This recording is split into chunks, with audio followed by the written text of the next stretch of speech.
bersama saya Dian di channelnya Rumah Misteri.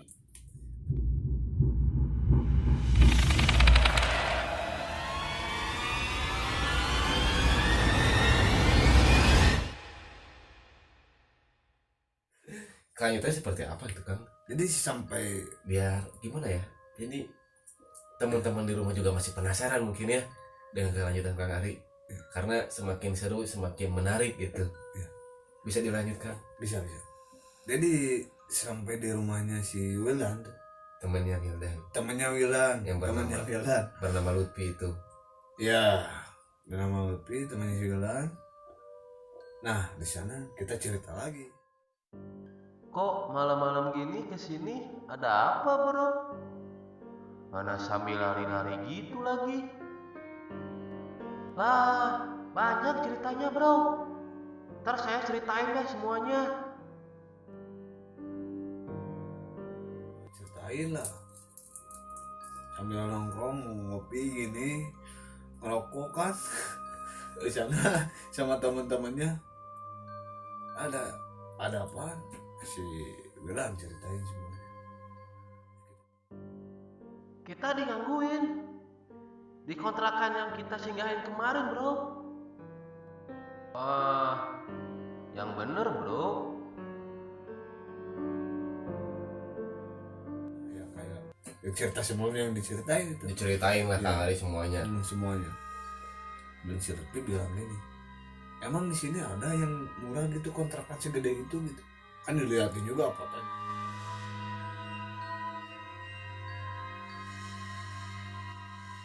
Oh ini udah nggak benar katanya, kata si Lutfi gitu. Ya udah nginep aja di sini katanya. Nginep lah kita kan. Nah nginep di rumah si Lutfi. Ada teman-temannya juga banyak. Nah teman-temannya yang banyak itu udah pada pulang kan. Berarti tinggal di kosan, tinggal si Ipo, si Wildan, saya sama si Lutfi. Ya berempat. Tinggal berempat di tempat kosannya si Lutfi itu, temennya si Wildan. Nah sudah itu kan udah pada capek mungkin, udah pada tidur. Yang lain saya sendiri belum bisa tidur waktu itu, masih kebayang-bayang dan masih sangat penasaran bagi saya, sampai masih kepikiran gitu, mau tidur pun kepikiran apa yang aneh gitu, ada yang aneh dan nggak beres nih.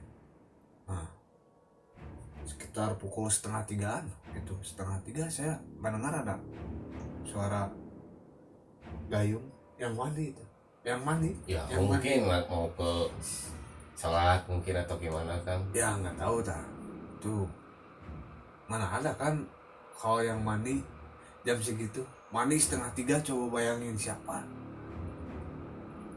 Emang itu di situ teh kos-kosan ada tiga baris, kalau masih tiga kamar dalam satu barisan. Emang satu baris sih ya 3 kamar lah pokoknya. Dan ada yang mandi tengah malam gini. Saya sendiri belum tidur tuh gitu. Agak lama belum beres juga mandinya. Nah, waktu itu berhenti tuh, suara mandinya berhenti, dan saya lihat ada orang yang nongol di balik kamar mandinya sini. Kayak gini nih, dua kali, 3 kalinya dia langsung berjalan kaki ngedeketin saya dengan mukanya mirip persis kayak si Lutfi. Gila kan. Saya sendiri tuh melihat sendiri, itu bukan wujud yang saya lihat pakai batin, itu wujud asli jasad kayak gini. Ya, saya lihat pinggir yang lain udah pada tidur dan Sulpi juga tidur. Kok mukanya sama? Kata saya. Situ kaget kan. Saya kaget sekali sih, saya sangat kaget. Terus waktu udah beberapa meter, udah ngedekat nih, udah beberapa langkah, dia berubah jadi kakek-kakek, matanya merah gini. Saya mendengar pun serem kan.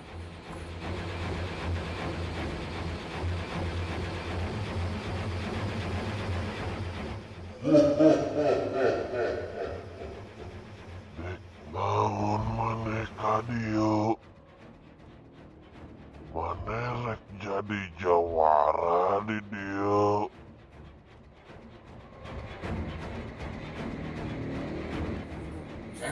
tahu, saya nggak punya apa-apa dan saya nggak ngibarin bendera perang atau apa gitu.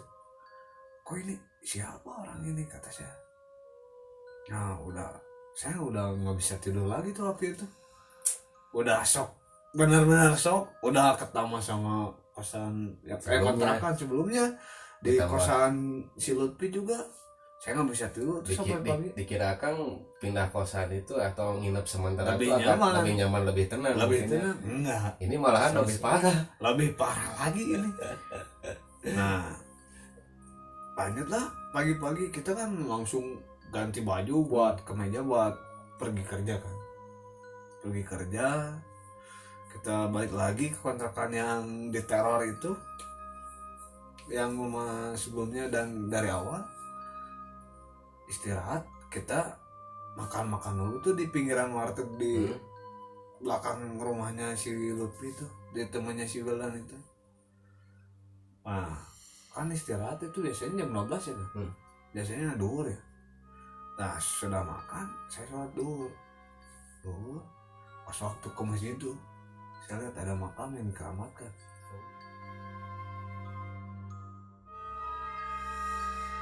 Entah itu tokoh agama atau warga situ, saya nggak tahu. Mungkin dari situ kan. Ya, saya berpikiran itu, saya sampai berpikiran mungkin yang kemarin mendatangin saya mungkin sosoknya yang punya makam ini atau apalah, pokoknya ini makam yang kemarin ada kaitannya. ada kaitannya. Soalnya itu belakang persis iya, sejajar sama si Lutfi kosannya. Ini di belakangnya gitu ada lapang terus masjid. Nah, saya bisa berpikir itu pasti kakek-kakek yang kemarin ngedatangin saya. Nah, saya udah sholat, saya doain tuh makamnya. Udah nggak ada terjadi apa-apa lagi, udah didoain makam itu. Ya saya memberikan sedikit hadiah lah buat penunggu di sana gitu, atau entah saya beraura juga atau gimana, yang aneh itu kayak yang bentrok energi atau apalah, pokoknya dia sampai datang gitu ngedatangin saya. Yang anehnya itu yang saya pikirin.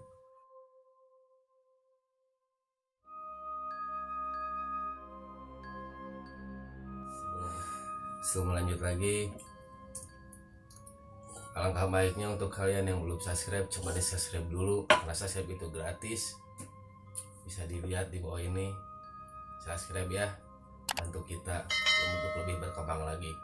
Dan untuk kalian yang di rumah yang punya pengalaman misteri, ingin berbagi dengan tim kami, bisa hubungi kami melalui IG, bisa DM ke @rumahmisteri. Bagi Anda yang ingin berbagi pengalaman, cerita atau kisah horor, bisa DM ke Instagram kita di @rumahmisteri. Oke guys, bisa lanjut Kang Ari. Ya. Jadi di hari kedua itu kita kembali kan ke kontrakan yang dulu tuh. Udah pulang kerja ya seperti biasa lah. Nah, di hari ketiga ada yang janggal lagi ini. Sudahnya saya kan minta izin waktu itu ya buat nonton bola kan. Kebetulan ada lapang kecil tuh di kontrakan yang dulu tuh, yang sering dipakai buat warga nonton bareng kalau ada acara bola. Jadi di sana ada acara kayak layar tancap gitu. Ya bareng lah itu ya, bilang kan. Saya waktu itu izin jam 4 buat pulang, buat prepare kan nonton. Nggak dibolehin sama SPP. Saya tetap pengen izin tuh waktu itu. Ya akhirnya SPP pun mengizinkan saya untuk pulang. Saya langsung ke kosan, nongkrong ngopi di warung kan. Nah, saya waktu itu nyariin tuh teman-teman, nyariin saya, taunya ada di warung. Nah, udah karena kuncinya ada di saya waktu itu, kunci ada di saya. Udah kan, pada masuk kan, teman-teman si Wilan, si Ipo udah pada masuk kan. Saya masih di luar, lagi lihat itu waktu 6:30 lah, mau adzan maghrib karena kick off 6:30 kalau nggak salah. Nah si Wilan sama si Iplo lagi di dalam di dalam rumah tuh. Nah si Wilan ke air, dia ngurangin diri, kayaknya udah nggak tahan banget, kayaknya dia kan baru pulang kerja banget, set ke air, dia langsung ke saya teriak-teriak dari Dari luar, di dalam. dari dalam rumah teras. Ari, oi, ada apaan? Kirain kamu ada di kamar mandi tadi, Ri. Enggak, bro. Dari tadi juga saya ngopi di sini. Tadi ada yang mandi, pintunya terkunci. Suara-suaranya kayak yang lagi mandi gitu dah, bro. Dari tadi saya sendiri di sini. Lah, terus yang tadi itu siapa tuh? Si Iplo mungkin. Bukan, bro. Dia dari tadi tiduran di sofa. Nah, terus siapa coba? Dari situ dia bingung, dan malamnya dia kena mentalnya kena, bro. Dia akhirnya memutuskan untuk singgah bareng sama si Lutfi, temannya itu, bareng jadinya. Dan akhirnya itu di kontrakan itu tinggal Nisa berapa? Tinggal saya berdua, Kenapa? si Iplo sama saya. Udah tuh, udah ditahan-tahan tuh sama si Iplo. Dan jangan dulu pindah. Udah di sini aja dulu bareng-bareng. Saya udah nggak kuat, bro. Ya udah, kita tinggal berdua nih. Ya udah packing semua barang-barangnya yang dikontrakan, dipindahin semuanya, dibawa langsung ke sana. Ke temennya, ya itu ke si Lutfi, si Iplo. Malam-malam udah gelisah aja deh.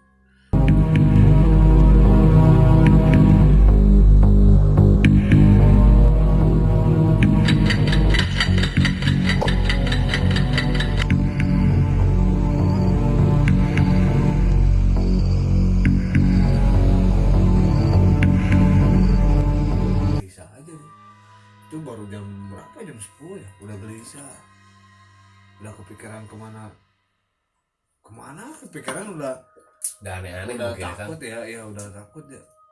Udah akhirnya memutuskan pindah juga akhirnya ke masjid ya. Iplo ke masjid Iplo ke masjid, saya sendiri di kontrakan di itu. kontrakan itu yang seluas Bisa dibilang mengerikan sekali. Saya Bener. cuman diam di sofa, mana HP nggak ada sinyal, bete banget, nggak ada ngobrol, tidur lah. Ya besok pagi ya seperti biasa mandi gitu. Nah di hari berikutnya nih, sesudah keberangkatan si Wilan ke si Lutfi, si Pla balik cuman ganti pakaian doang. Waduh, Ya parah banget, sampai nggak mandi. Ke kamar mandi juga harus diantar. mungkin bisa dibilang udah bau bangke ya. parah banget. Dia udah jarang mandi. Di hari kedua tuh udah mulai si Wilan pergi, dia masih juga tidur di masjid. Dan akhir pun saya bete lah dengan keadaan yang sendiri terus kan, mana HP nggak ada sinyalan, nggak ada teman ngobrol. Ya udah, saya Kang Ari nggak cari-cari ngopi gitu ke warung gitu. saya langsung ke si Badaks. Waktu itu ke SPP, nggak ada temen, udah di sini aja ngopi katanya. Ya udah sekalian ngajak si Iplo yang di masjid, sekalian sholat kan masjid. Ayo ikut saya, daripada sendiri kan takutnya ada apa-apa gitu kan, takutnya warga nyangkanya yang aneh-aneh. Iya itu, udah di sini aja, ayo ikut ke si itu aja, ke si Badak. Ayo, akhirnya kita sehari tuh di situ nyeritain semuanya. Akhirnya si Iplo kenapa gitu, mukanya kayak gitu kayak yang pucat gitu, jadi pendiam lah. Dia akhirnya tanya sama SPP, dia buka mulut lah ya, angkat bicara, semua diceritain sama dia, ceritain dari awal dia ngeluh. Dan kata SPP, ya udah, Ya udah, sehari besok kita di sana tidur bareng-bareng. nginep di sana itu hari terakhir.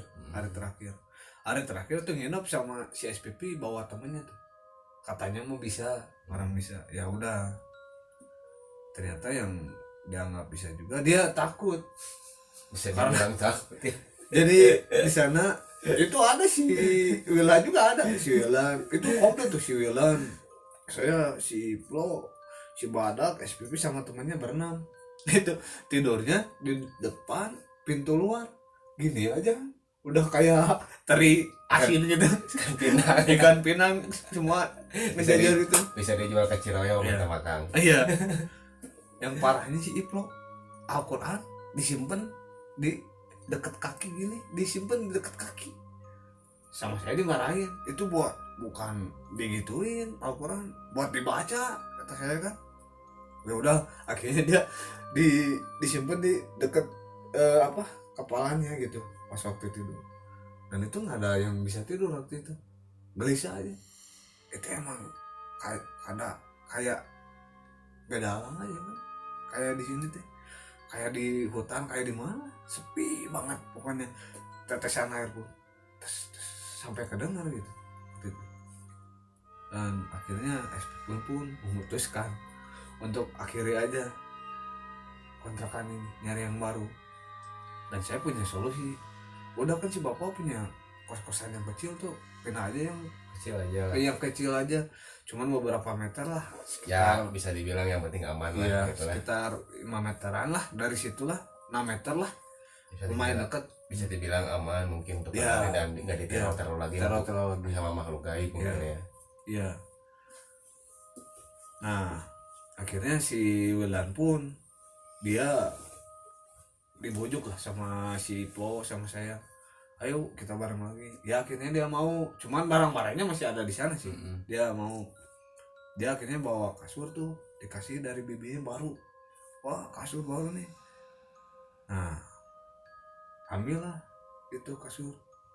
Pas sudah pulang kerja, kan ini udah fix nih, jadi di kosan yang kecil jadinya, yang itu udah di-cut, udah pindah barang-barang semuanya. Pas pulang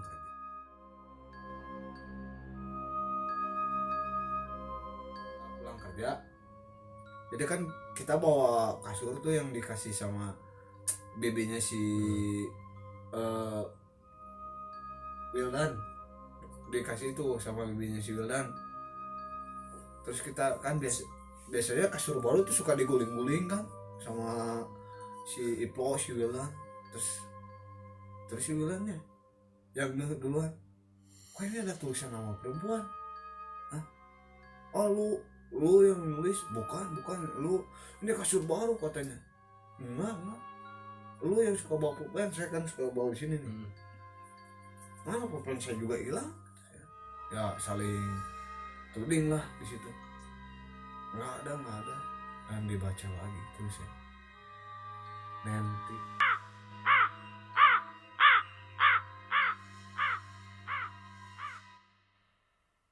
Kayak nama cewek, terus tulisannya bergerigi gitu. Kayak yang dilemesin. Kayak kelumas gitu ya, bergerigi. Iya. Nanti. Dan i-nya pakai huruf P kalau nggak salah, nanti. Aneh kan? Kita aneh juga kan. Di hari berikutnya si Wildan pun akhirnya tidur lagi di kosan yang baru ini. Dan terjadi hal aneh juga kali ini. Masih tetap diteror walaupun udah pindah kosan. Teror nggak berhenti ya kan. Iya. Teror selanjutnya itu kayak baju yang jatuh, tas jatuh, kemeja jatuh sendiri, kadang buku apa aja pokoknya jatuh sendiri aja, padahal nggak ada angin nggak ada apa gitu. Tahu-taunya pas lagi ngomong tak tak, itu sering banget, itu sering, padahal dikaitin ke paku udah kuat lah harusnya, cuman gangguin yang lain-lain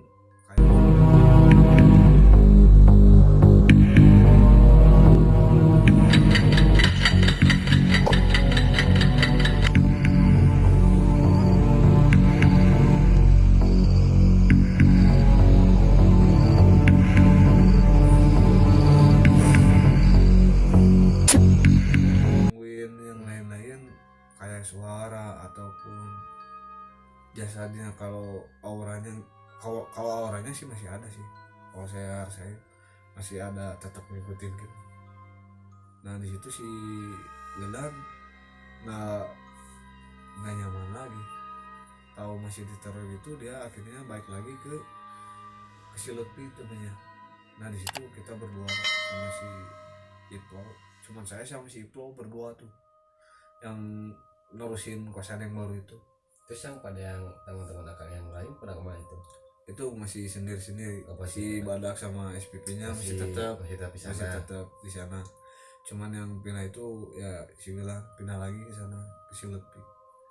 Cuman saya tetap sih sama si Iplo, dia yang sering ngeluh lah ke saya. Saya takut kayak gini, saya udah nggak betah nih kalau gini terus mah katanya, apalagi suasananya kalau malam mencekam katanya, kayak yang beda auranya, kayak nggak betah aja, pengen pulang lagi ke Bandung katanya, pengen udahan kerja, pengen resign. Kata saya tunggu dulu, sabar ya, sering disabarin ya mbak. Sering berjalannya waktu udah mulai kenal tuh sama warga sekitar.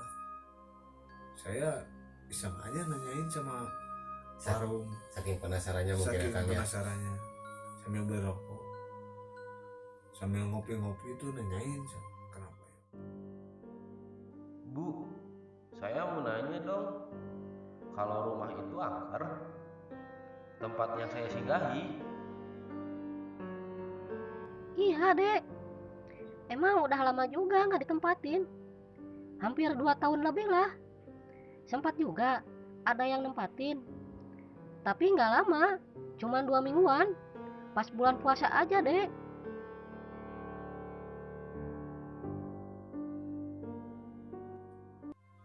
Bulan puasa digangguin, saya juga yang sholat digangguin, apalagi yang nggak sholat kan. Parah bener itu, bener parah banget itu. Kayaknya mah arwah penasaran itu kalau menurut saya. masih pertanyaan besar mungkin. Masih pertanyaan besar. Saya dari berikutnya pun masih sama, masih penasaran. Saya nanyain ke warteg, Pak, rumah itu udah lama kosong. Rumah yang mana, Dek? Itu Pak, yang ada pohon mangganya, yang dekat lapang kecil. Oh, rumah yang besar itu, Dek. Rumah itu udah lama kosong, Dek. Ada kasus nggak Pak sebelumnya? Seperti kayak yang bunuh diri atau dibunuh? Ya, memang benar ada, Dek. Pada waktu itu sekitar tahun 2014-an lah.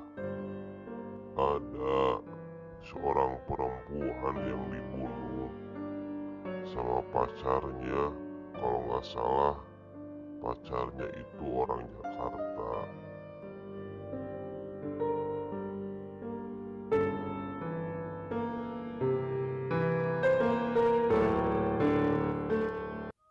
nah udahlah nggak nanyain lagi.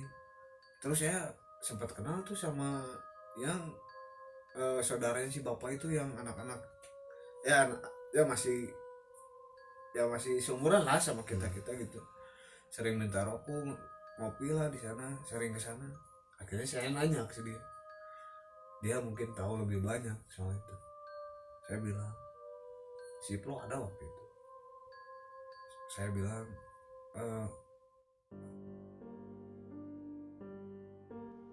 Maaf Kang, mau nanya, kalau rumah yang besar itu sebelumnya pernah terjadi kasus apa ya? Soalnya agak aneh gitu. Yang aneh-aneh kayak gimana itu Kang? Ya semacam kayak pembunuhan atau bunuh diri Kang. Soalnya saya merasa ada yang janggal gitu di situ. Yang bener mah yang dibunuh Kang pada waktu itu.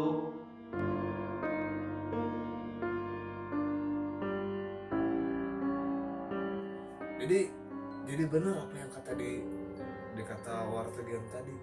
Itu kasusnya dibunuh sama orang Jakarta, kata dia.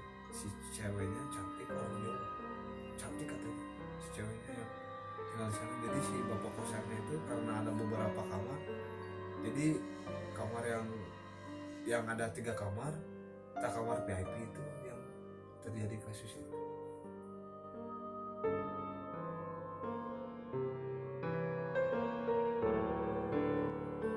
Jadi gitu ceritanya. Terus itu Kang Ari, kan Ari punya misalnya kelebihan khusus lah ya, bisa dibilang kayak gitu. Kang Ari agak ada sempat nggak, maksudnya untuk berinteraksi sama si perempuan makhluk gaib itu? Sempat Ada kepikiran nggak mau interaksi lah atau kayak gimana? sempat gitu? saya kepikiran karena si Ipo sering ngeluh tiap harinya sama saya, ini kayak gimana saya mau nekat aja ke Bandung katanya, mau gas aja. Kata saya nggak, jangan dulu, ini nungguin gajian tanggung, kata saya. Masa di tengah-tengah Udah udah aja gitu. ntar kalau udah lu gajian terserah mau kemana juga, ini tanggung hari tengah-tengah nih, bulan tengah-tengah gitu kan, beberapa hari lagi gajian gitu kan. Ya akhirnya si Pro pun mikir lagi, oh ya udah. Terus saya minta tuh sama si Pro sholat isya kan. Saya minta ke si Pro untuk sholat yasin.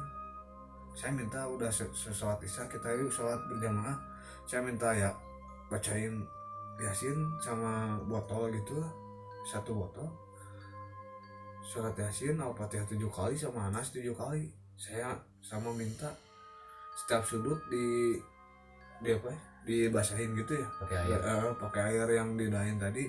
Terus sesudahnya setiap sudut saya minta diadanin, dan itu dilakukan saya sama si Iplo. Dan alhamdulillah itu nggak ada terjadi teror apa-apa lagi sudah itu. Dan pas saya sudah itu malamnya saya si Iplo udah tidur tuh, saya masih belum bisa tidur, masih melek lah ya, mungkin. masih melek soalnya lagi chatan lagi gitulah, lagi pegang HP. Di sana mah ada sinyal soalnya agak outdoor, agak kebuka si jalurnya, agak kebuka gitu sih gangnya gitu. Saya ngopi di teras kan, dan ternyata saya ngerasain saya ada di rumah kontrakan sebelumnya. Saya lagi berinteraksi dengan dia, si cewek itu katanya.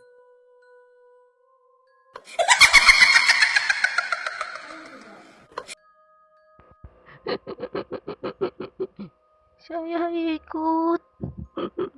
Saya sendirian di sini. Saya nggak punya teman di sini. Saya pengen ikut dengan kalian. Tolong temanin saya. Kata saya, ya sekarang udah beda alam, kata saya. Kamu nggak bisa barengan kita gitu. Apalagi ini teman saya penakut, kata saya. Dia shock karena kamu dengan kehadiran kamu selalu ngikutin kita terus gitu. Sekarang ya udah sendiri aja kan, udah beda alam. Saya kasih nih hadiah ya hadiahnya doa. Saya doain sempurnain kamu gitu ya, doain kamu gitu supaya tenang di alam sana.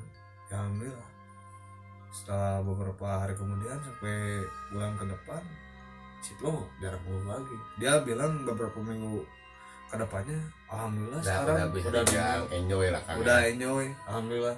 Oh saya udah betah katanya, udah nggak ada gangguan teror, Nyaman lah bekerja juga, Nyaman. nyaman tidur di situ. nggak ada yang teror lagi, nggak ada yang apa jatuh-jatuh lagi, barang-barang udah aman sih, udah di situ udah nyaman sih, udah nggak ada lagi apa-apa alhamdulillah. Enjoy lah udah. Iya. Dan mungkin semenjak didoain si arwah penasaran itu mungkin agak tenang. Agak tenang. Dan untuk teman Kang Ari juga dan Kang Ari sendirinya Ya. pun udah agak enjoy lah Ya. bekerja di sana, nyaman lah, nggak Nyaman. diteror-teror lagi mungkin ya. Betul. Oke guys, cukup menarik juga bukan ceritanya, cukup seru juga. Tonton terus di rumah kami karena masih banyak narasumber yang ingin bercerita tentang kisah mistisnya kepada kami. Jangan lupa untuk subscribe. Saya ingatkan sekali lagi untuk subscribe. Mungkin ada pesan untuk yang di rumah mungkin Kang Ari. Ya sesok segimanapun mental ya turun mental sok karena serangan gaib melihat itu, ya kita terus susu aja.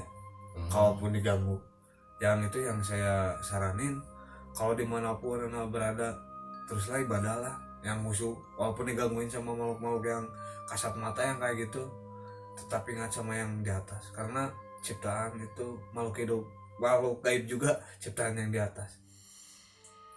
Ya. Terima kasih banyak Kang Ari Ya. atas waktunya udah berkunjung ke rumah misteri, khususnya ke ya bisa dibilang studio kami lah. Ya. Terima kasih atas waktunya. Mungkin nilai kesempatan waktu Ya, bisa sama-sama. kita mungkin bisa dibilang guys bisa Q&A lah mungkin ya. Soalnya dia mempunyai kelebihan khusus, saya bisa bilang indra keenam masih banyak yang mungkin saya harus bisa ditanya-tanya lah, bisa dibilang kayak gitu. Sekali lagi terima Ya. kasih Kang Ari ya. Saya sama. Sukses selalu Kang Ari. Ya. Oke guys, tanpa perlu basa-basi lagi, mohon maaf apabila ada kesalahan kata atau penyampaian yang kurang jelas. Saya sekali lagi mohon maaf. Untuk kalian belum tonton video sebelumnya bisa lihat dicek di link deskripsi kita. Untuk saya ingatkan lagi untuk subscribe ya, karena dengan subscribe kalian bisa membantu channel kami lebih berkembang lagi. Saya minta doanya, minta dukungannya juga. Terima kasih. Assalamualaikum warahmatullahi wabarakatuh. Salam misteri. Bye.